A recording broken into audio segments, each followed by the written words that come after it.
Mr. Speaker, I rise today to urge my colleagues to vote to override the President's veto of H.R. 131, the Finish the Arkansas Valley Conduit Act. This is not a symbolic vote. It's not messaging. It's not partisan. This is a test of whether Congress keeps its word, not just to southeastern Colorado, but to every community in every state and in every district that depends on federal commitments being honored. For those of us who represent the American West, this vote is personal. In the West, water means survival. It means whether communities grow or disappear, whether agriculture survives, and whether moms can trust the water they give their kids out of the tap. Westerners understand something instinctively. When the government makes a water promise, it should keep it. In 1962, Congress authorized the Arkansas Valley Conduit to deliver safe drinking water to rural communities in southeastern Colorado.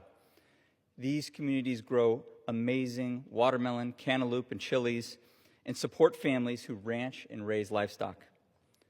When we talk about honoring federal commitments, we are talking about whether the people who grow our food can have clean water. Decades later, that promise remains unfinished. More than 50,000 Coloradans across a distance spanning more than some eastern states still rely on contaminated, radioactive groundwater. 18 systems are under enforcement orders for violating EPA standards. These are real families, real towns, and real public health consequences. Rural Colorado and rural America more broadly voted overwhelmingly for this president and for an agenda that promised they would not be forgotten. They expected Washington to keep its word, not abandon them midway. H.R. 131 doesn't expand this drinking water project or authorize construction or increase the federal share or create any new entitlement. It doesn't bail out any mismanagement. It simply gives rural communities more time and flexibility to repay the federal government. It extends the repayment period and lowers the interest rate in cases of economic hardship. It prevents hundreds of millions of dollars from being stranded mid-construction. It lets communities doing their part, who are repaying the government, finally access clean water. This bill passed both houses unanimously. Republicans and Democrats from across the entire country, all of us agreed, this is a project worth completing, not abandoning. Mr. Speaker, voter overrides are rare, and they should be. But the Constitution gave Congress this authority for moments exactly like this. The legislative branch speaks with unity and clarity, and the executive branch says no anyway.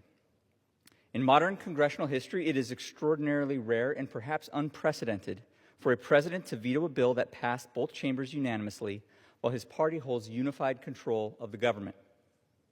That should give every member pause. If Congress cannot keep a clear, long-standing, bipartisan commitment like this, what message does that send to communities in every state and in every district relying on similar commitments? What certainty do they have that our word means anything? Yesterday, the administration issued a statement opposing this override, claiming it continues failed policies of the past and burdens taxpayers with a local water project. This is not a new water project.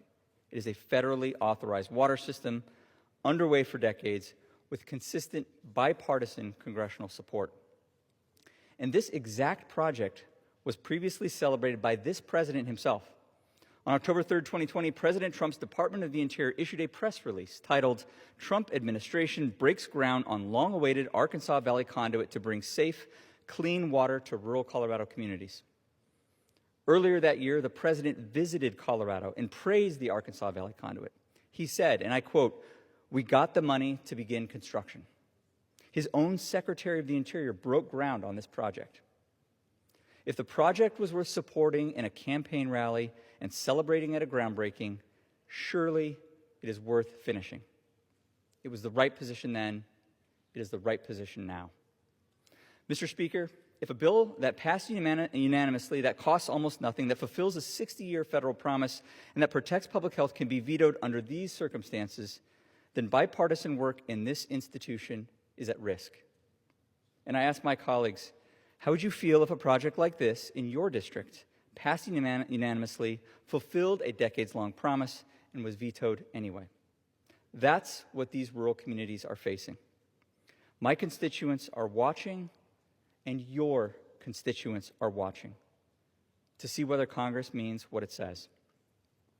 This vote is not about defying the president. It is about defending Congress. It's about strengthening this institution and standing for the people who trust us to fight for them. For those of us who represent the West, this is also about standing together. Western water projects are long-term, complex, and federally driven by necessity. If Congress walks away from a 60-year commitment mid-project, then no Western project is truly secure, and no district anywhere in this country can trust that a federal infrastructure promise will be kept. I ran for Congress to fight for my district, even when it's difficult, even when it's uncomfortable, and even when the outcome is uncertain. This is one of those moments. Mr. Speaker, some of my colleagues may be feeling pressure today to accept the veto. I get it. But I would ask every member to consider the pressure felt by the communities they represent, especially those in rural America who need infrastructure built, who need clean water, and who need Washington to mean what it says. What does it say to them, to all of our constituents, if this institution makes this kind of commitment and walks away when it matters most? This override is about finishing what we started, honoring commitments, protecting taxpayer dollars, and standing by rural communities. And yes, it's also about protecting this institution. For these reasons, I respectfully urge my colleagues to vote to override the veto of H.R. 131. Thank you, Mr. Speaker. I yield back.